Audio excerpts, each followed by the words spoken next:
Welcome to the journey. The band will begin in 1 minute and the service will start shortly.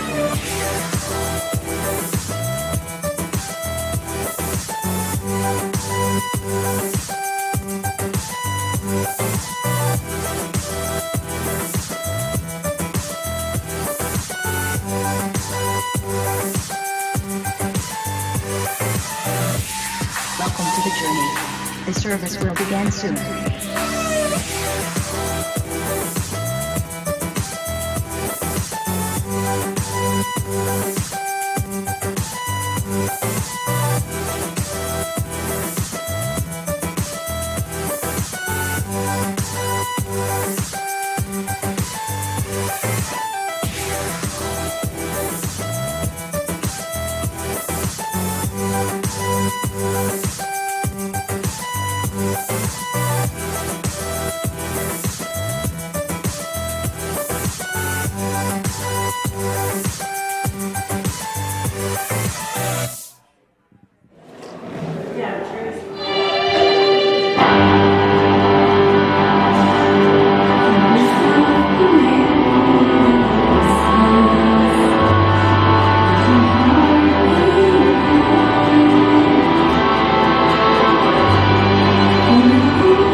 This morning, we're going to start by singing a couple more songs and just turning our hearts towards God, remembering the reason for the season, which is Christ coming down to earth to rescue us, to have a rescue plan so we can one day be connected to Him again, one day be with Him for eternity. We're going to stand and sing with us.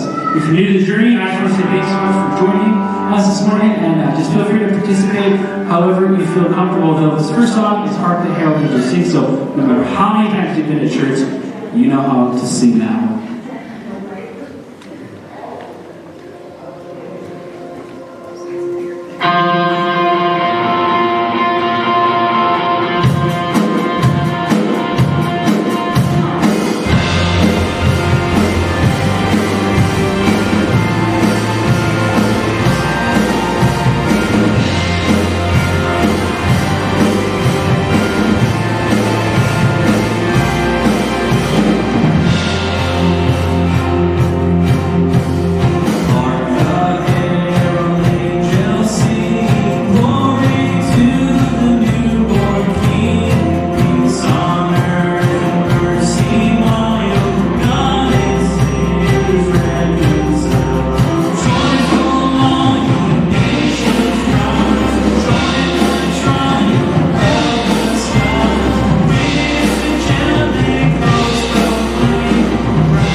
What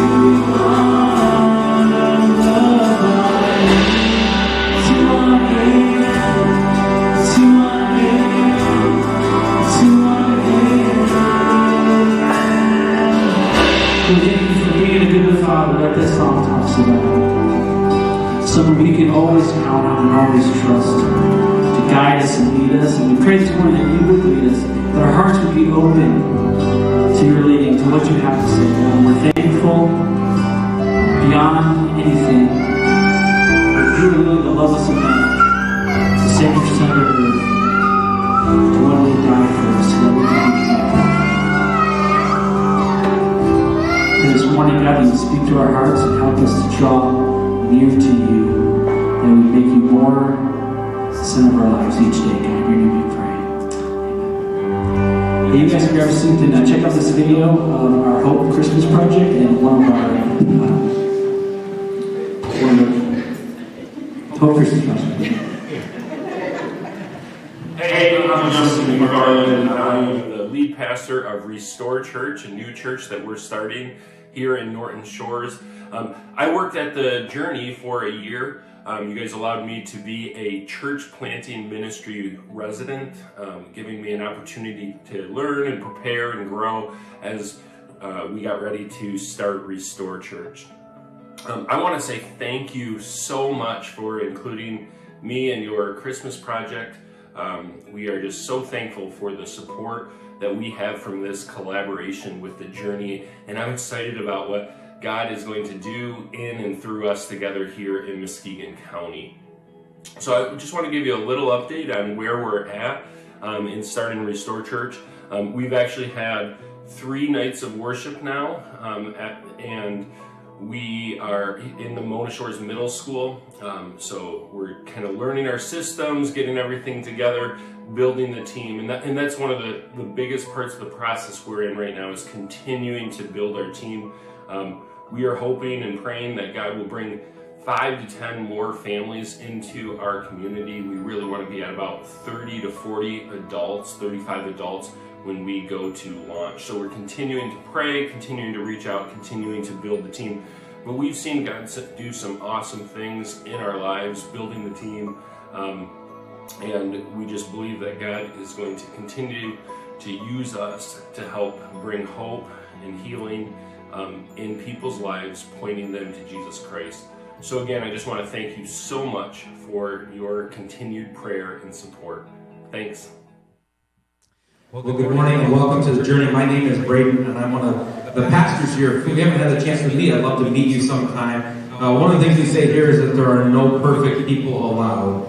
And I just want to be upfront with you. I made a really big mistake this weekend. Yesterday, I decided to take my family the 2 weekends before Christmas on a Saturday to the other side of the state to Frankenmuth. And that was just a disaster. I didn't know that so many people could fit in such a small town, and the lines everywhere. Like, the goal of going out there was like, the girls might get to buy like one Christmas thing or something like that. And I literally, every store I went to, I'm like, girls, I don't have the patience to wait in that line to buy you this thing. There's Amazon. I don't know why anybody would do that. So we had a dad adventure yesterday. They always end up kind of memorable. But I know that for me, walking through those crowds and stuff like that, I looked at the girls and it's like, look, there's 2 things to do in Frankenmuth. Buy stuff or eat stuff. Like, that's all there is to do there. And we showed up at 1 o'clock. Everybody was hungry, and every restaurant we went to, they're like, it's a 2-hour wait. I'm like, oh, this is going to be a great day. But I walked around with this sense like, there has to be something more to Christmas than just this. And I realize people probably enjoy parts of that, but there's got to be so much more to the story. And I'm so grateful, like our band that uses their voices and their talents to kind of orient us towards the real meaning of Christmas. And we're in this series where we're trying to prepare our hearts for the great gift of Christmas. And that's what we're trying to do here at the Journey. I just want to welcome you. We've got a lot of things that are coming up in the next couple of weeks here at the Journey. You can find all the details on our blog. If you use your smartphone and scan that QR code, it'll take you to a link to all the details, or you can just go to our website, click through a couple links, and you'll be on our blog. And there's details about several things that are coming up. But one of the things that we try to do as a church is try to lead generously as a church through our Hope Christmas project. For the last several years, we've been trying to bless our global partners with a gift at Christmas time. And you heard Justin talk about Restored Church here in town. We're also partnering with Verve Church out in Las Vegas.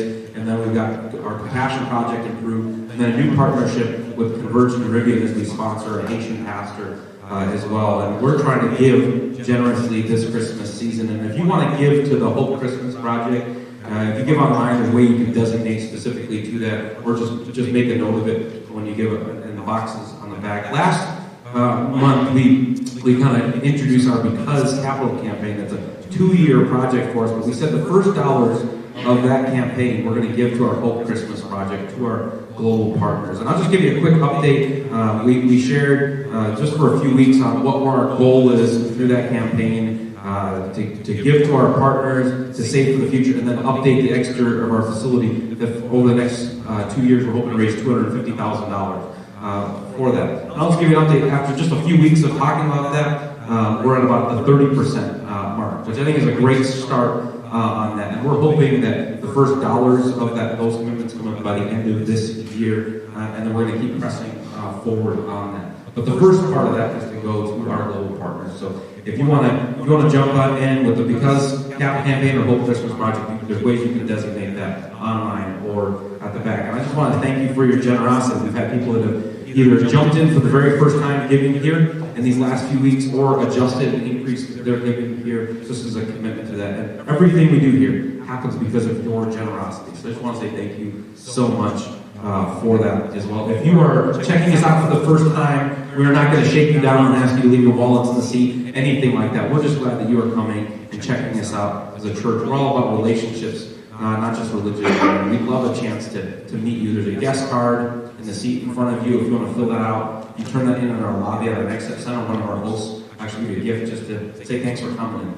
and checking things out this morning. We hope you have a great experience, and we hope maybe you'll choose to come back to our Christmas experiences. And maybe you'll bring a friend, a neighbor with you as well. So we got several things coming up. Starting tonight, Journey teens are here at 5 o'clock tonight for a Christmas party. There's going to be a white elephant gift exchange with a $5 maximum gift. There's also a scavenger hunt planned, and there's going to be food and stuff like that. So Journey teens have been running all fall. We've got a couple of adult volunteers that have been leading them in that. It's just been a really cool season to watch teens inviting friends and connecting and just having fun together. So that's tonight at 5 o'clock, and then next week at 5 o'clock, there's going to be a network connection event here, a Croc Christmas party. I forgot all the words that were put into it. You're supposed to wear Crocs and bring a Croc of food and wear your Christmas sweater. Just a holiday fun, just a chance to connect. In the busyness of this season, we just wanted to pause and give everybody a chance to have some fun together, enjoy some food and some good conversation next Sunday as well. And then from here on out, our schedule gets a little funky for the rest of the month of December.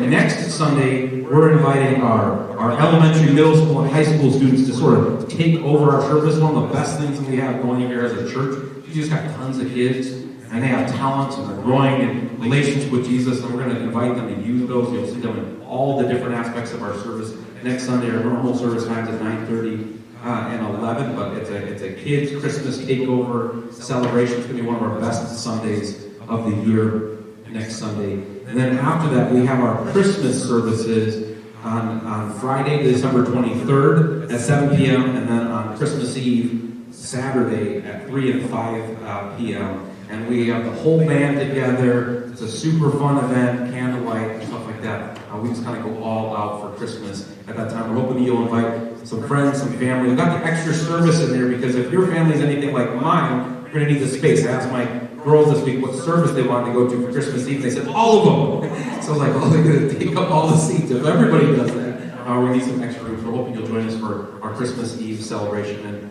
it's a busy week. Our team, our volunteers, everybody puts a ton of energy and effort into it. So Sunday, Christmas morning, and then New Year's morning, we're going to take those off. There's going to be some online options as well. But so our schedule gets a little bit funky. You can find all the details of all the stuff that's coming up on our blog if you need a refresher on that. This morning, we're continuing our series, Becoming King, and Paul Urban, one of our lead pastors, is going to share the message with us this morning.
second week of this series, Coming King, and it's hard to believe that like 2 weeks from today will be Christmas.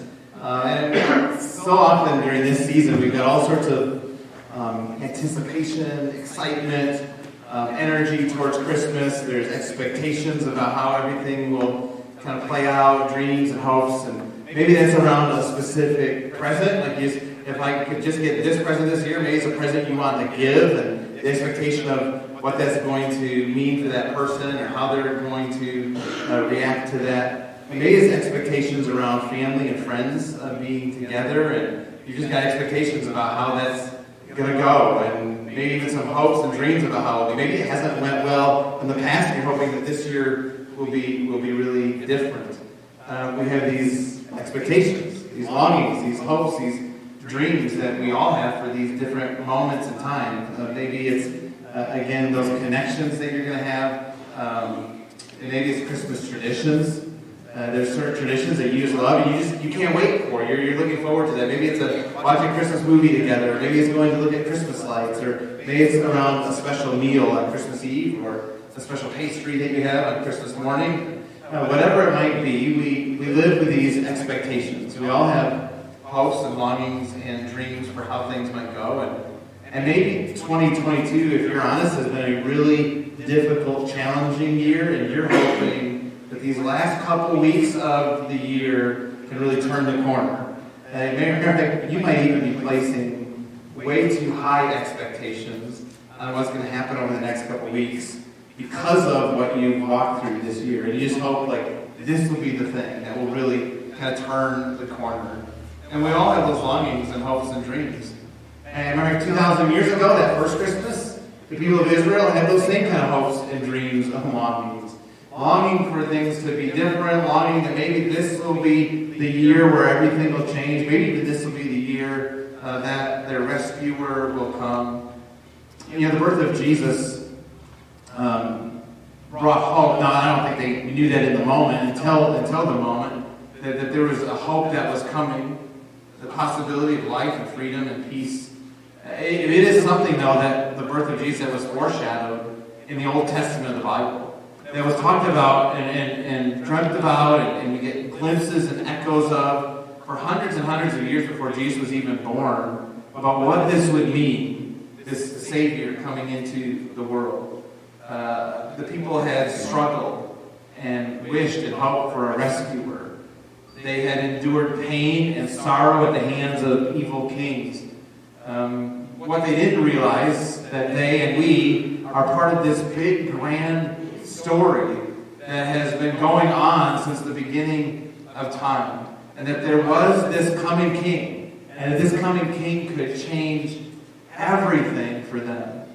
And today we're looking at that a little bit. And in this series we're looking at that. This coming king. Looking back at the Old Testament and the foreshadows that we see in there. The echoes that we see in there of Jesus. Born some 2,000 years ago. Today we're looking at the story of a guy named David, and how in his story, we can actually see our own story, and we see this coming King Jesus, and how this coming King Jesus actually can change everything for us. I don't know if maybe you're somebody who feels a little bit looked over, passed by.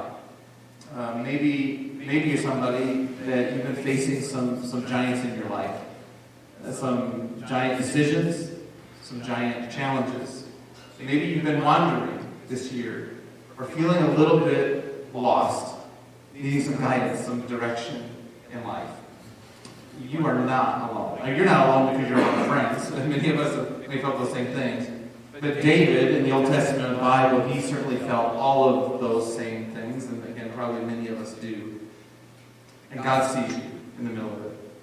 You know, David was probably considered the greatest king that Israel had ever known. And you might not know David. Maybe you kind of knew the Bible, you don't really know David. But even if you don't know David, you actually know David. Because he is David versus Goliath David, like the original. He's the OG, you know. I mean, like, he's the one, right? When we think David versus Goliath, we think sports or whatever, it goes back to him. But it wasn't always that way. Like, David grew up in obscurity. He was this shepherd boy, grew up in this little sleepy town of Bethlehem. It was a one-stoplight kind of place. They had 300 to 500 people where everybody knew everybody, and David just kind of grew up there, probably thinking like many people do in a town like that, I'm never going to get out of this place, or, what's it look like to live someplace different. David grew up in this little Bethlehem town. Hundreds of years later, of course, this would be the same place that Jesus was born, among barn animals. When David was a child, Israel wanted a king. And so God had been their king, he'd been their leader, but they wanted a king like all the other nations had kings. And so God gave them a king named Saul, but it didn't end up being the king that they really wanted, or that, it didn't turn out to be a great situation. And so God decided to anoint another king. And he went to a prophet named Samuel. A prophet was somebody that kind of was the go-between between God and the people. God would speak to the prophet would speak to the people. And he goes to Samuel, and God says that he's going to anoint another king, and he wants Samuel to go and anoint this new king of Israel.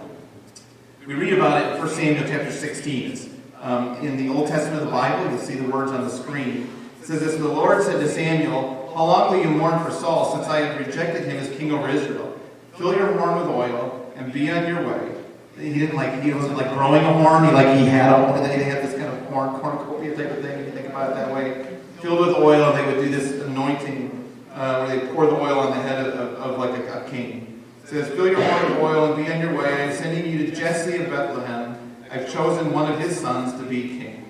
And so he goes to Jesse in Bethlehem, and he sees the firstborn son, Eliab. And this Eliab is like tall, dark, and handsome. And he looks like a king, even though he's not a king yet, but he looks like a king. And so he's ready to anoint Eliab as king. But God says this in verse 7. "But the Lord said to Samuel, do not consider his appearance or his height, for I have rejected him. The Lord does not look at the things people look at. People look at the outward appearance, but the Lord looks at the heart." Which is good news for all of us who are tall, dark, and handsome. He says he's not the one, right? And so then he looks at son number 2 comes by, and God says, no, not him either. And then son number 3, no, not him. Son number 4, no, not him. 5, 6, 7. All the sons run by, all 7 of these sons run by, and he's like, no, that's not the one. And so Samuel's like, well, anybody else? And he does, he's got another son, David. David is the youngest of 8 kids. But he's not there. He's actually out watching sheep.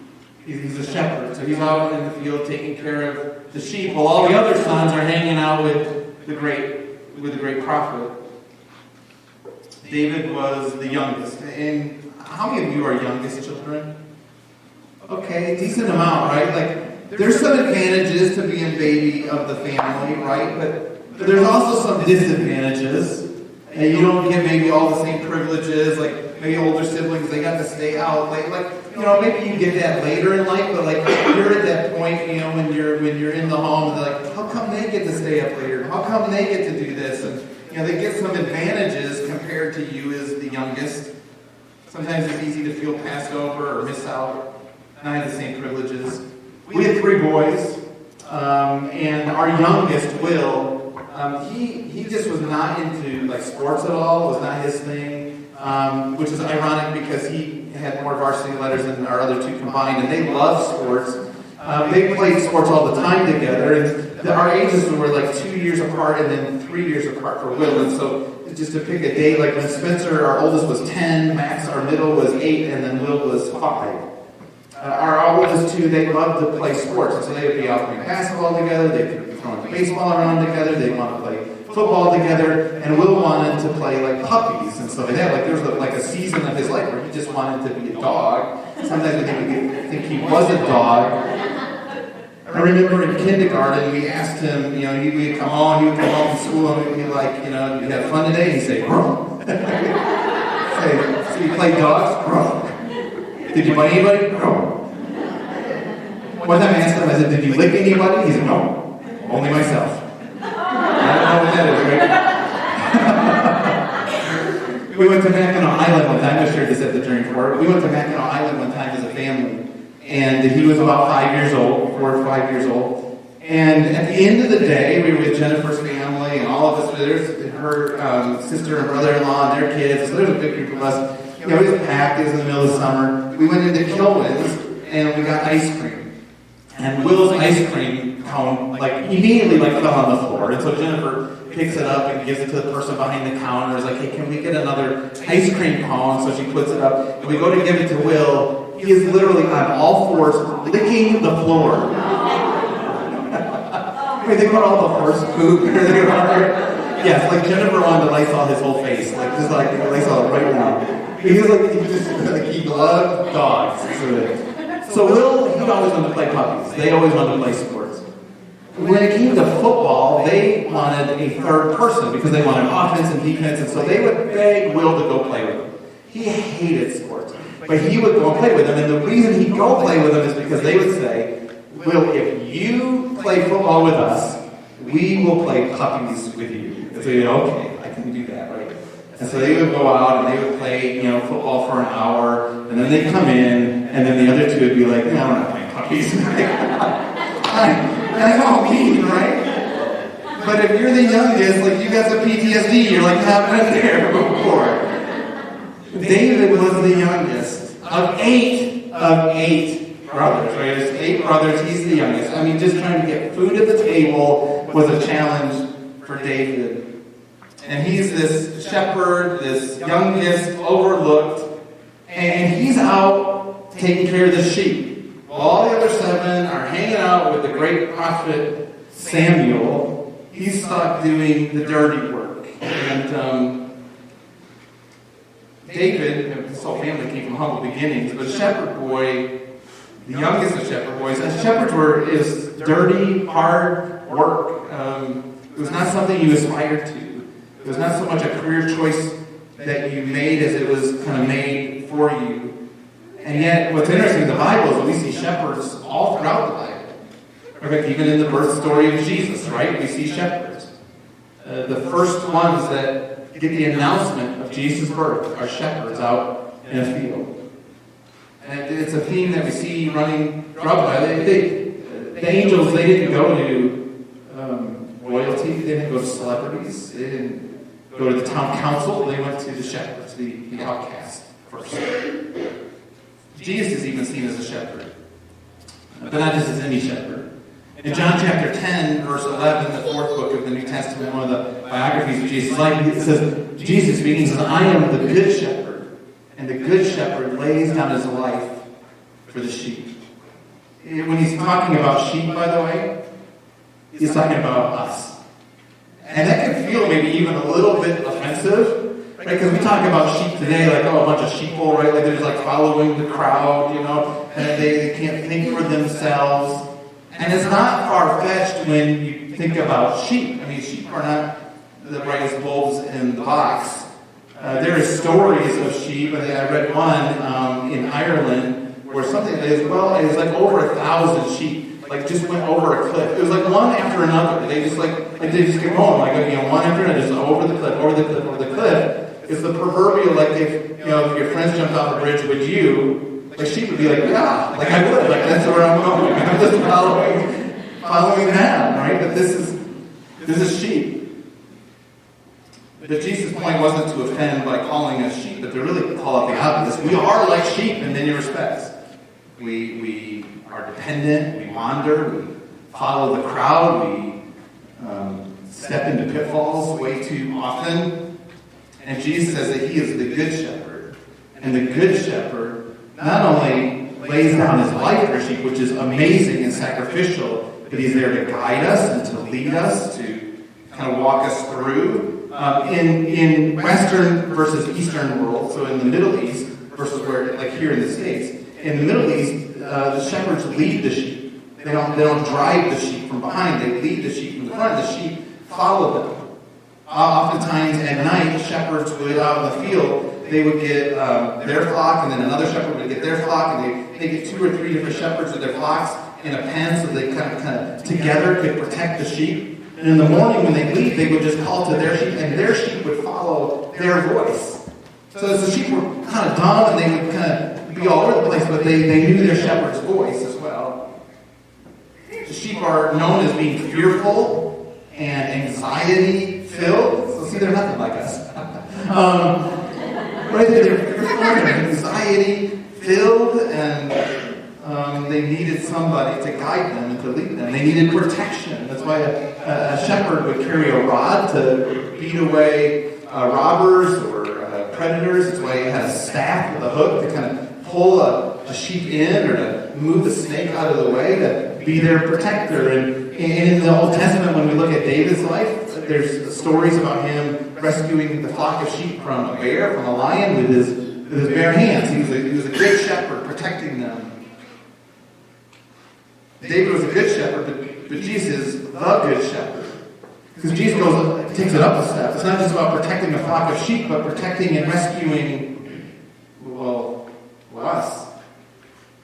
John chapter 10, verse 14, he says, I am the good shepherd. I know my sheep, and my sheep know me. Just as the Father knows me, and I know the sheep, and I lay down my life for the sheep. Jesus was a sacrificial shepherd. 4 times in John chapter 10, he talks about how he's laid down his life for us. David was a good shepherd. Jesus is a good shepherd. Jesus is a better shepherd. He's willing to lay down his life, protect, lead, guide, and when we wander off, to rescue us, to bring us home. Shepherds, they would gather their sheep and they would build out kind of in the fields. They would build a sheep pen for them. So they grab brush and try to make kind of this circular pen. If they could find thorns to put on the top so that predators wouldn't get in. And then there was always a gate or a door, an opening where the sheep could go in and out. And rather than have some kind of gate, the shepherds would lay in front of it at night. They were the gate. They were the door. They were the ones protecting sheep from predators. It's interesting, the Bible talks about Jesus as the gate and as the door. He's the one that gives us safety, protects us. David was a shepherd, but he is most known for his battle with Goliath. He is most known for the giant killer story, right? And we know he wins because, we have all the David versus Goliath memes. If he didn't, we wouldn't have that. But at the time, he was just a boy. He wasn't even out at the battlefield. He was back home taking care of the sheep. His brothers were out at the battlefield. And his dad says, hey, can you just bring some supplies out, check on your brothers, make sure things are good, and then come let me know how it's going. So he goes out to the battlefield, and the Israelites are on one side, the Philistines are on another side of this valley, and there's this Goliath who would come out every day and kind of mock the Israelites. And he wanted kind of a mano-a-mano, one-on-one fight. And if you beat me, then we'll serve you, and if I beat you, then you all will serve us. And he's mocking God, and he's mocking the Israelites, and David shows up as this kid, and he's like offended, like, how are we letting this guy just talk bad about our nation, talk bad about our God? And so he starts questioning some of the soldiers, and his brothers see him, their younger punk brother, and they're like embarrassed. He's talking to their peers, to their friends, and questioning them, and their manhood, and those kind of things. And so they go up and they start berating him. And it's like so like younger brother, older brother. 1 Samuel chapter 17, verse 29, he says, now what have I done? Said David. Can't I even speak? Can't you picture him as like a kid, like, well, can't I even talk anymore? Kind of thing. Well, long story short, David goes and fights in the name of the Lord Almighty. And we know how it turns out again because we have all these memes and all these stories. He kills the giant. David, the giant killer. And maybe that's, I've heard people talk about how that's like a story that's supposed to tell us, like, hey, he killed the giant in his life. You can kill the giant in your life. Bring us some encouragement, some hope. And maybe, I think that's probably part of it, but I think the bigger part of it is it's supposed to point us towards Jesus. It's supposed to point us towards a better giant killer. David and Jesus were both opposed by their brothers. David and Jesus both went out into battle alone. And Jesus faced the ultimate giant. He faced sin and death and evil. And he took our sin and shame and he won. Jesus is the giant killer. He's a better giant killer. And because Jesus had taken out the real giants in our life, my sin, my shame, when I surrender my heart to him, he can deal with all the lesser giants in my life too. He is the better giant killer. He is the good shepherd. In 1 Samuel chapter 16, verse 12, back to when he's being anointed king, it says this in verse 12. So Samuel sent for him, David, and had him brought in. He was glowing with health and had a fine appearance and handsome features. And the Lord said, "Rise and anoint him. This is the one." And so Samuel took the horn of oil and anointed him in the presence of his brothers. And from that day on, the Spirit of the Lord came powerfully upon David. Listen, David was a great king. He brought hope and victory over enemies. He rescued flocks as a shepherd, people as a giant killer. But he didn't do any of that forever and for everybody. He did it for some people at this one point in time. But David points people towards the need for a shepherd that can rescue everyone. For a king that can bring hope to all. To defeat the giant forever. Like, this is the king that we need. The King of Kings. David grew up in obscurity in Bethlehem. Jesus did too. David was the last to be considered king. And I mean, we think about the Christmas story. It is a strange way to enter the world as a king. Born as a baby in a little sleepy town, middle of nowhere, in a barn with animals. And yet, it was prophesied hundreds of years before.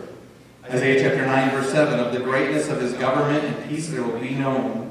And he will reign on David's throne and over his kingdom, establishing and upholding it with justice and righteousness from that time on and forever." Forever. Luke chapter 1, verse 30, the Christmas birth story. It says this, "But the angel said to her, 'Do not be afraid, Mary. You have found favor with God. You will conceive and give birth to a son, and you are to call him Jesus. And he will be great and will be called the Son of the Most High. And the Lord God will give him the throne of his father David, and he will reign over Jacob's descendants forever and ever, and his kingdom will never end.'" David was a great king, but he was only pointing to a greater king, a better king, the King of Kings. David was a shepherd, a giant killer, a king, pointing to the good shepherd, the giant killer, the King of Kings, hope for all. And maybe you, like David, it felt like you were passed over. But God sees you. Maybe you've been facing some giants in your life. But because of the giant slayer, you can't experience victory and healing and wholeness. Maybe you've been wandering or feeling a little lost, needing guidance and direction. Because he's the good shepherd who will lead you, will guide you, will walk with you. He's somebody who will not let you down, who's willing to lay down his life for you.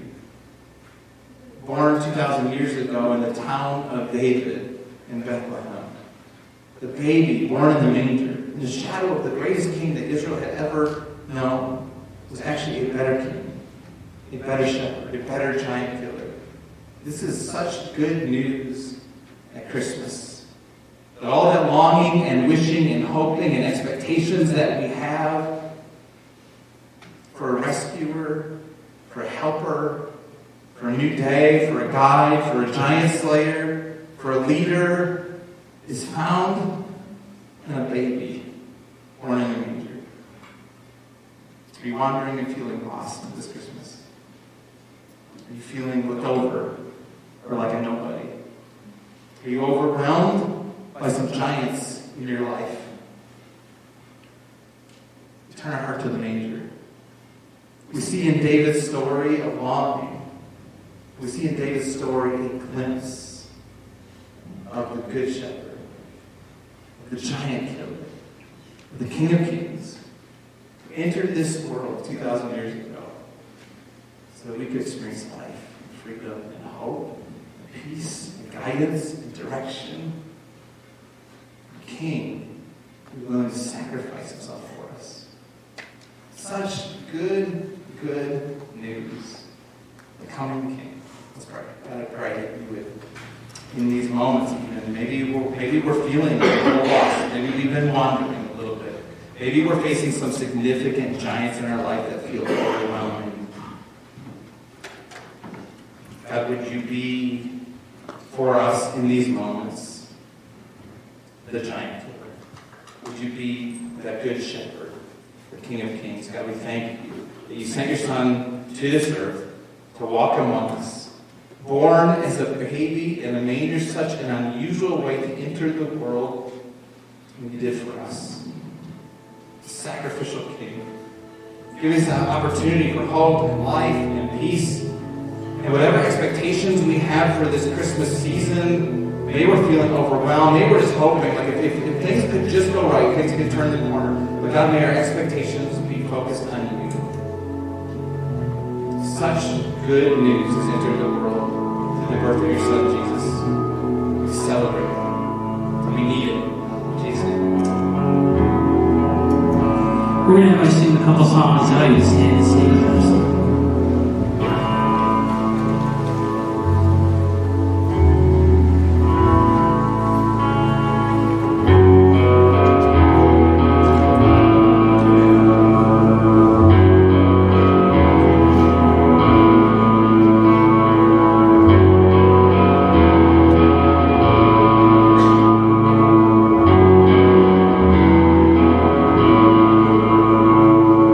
You give your life.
service time for our Christmas services. So make sure to make room in your schedule for one of those.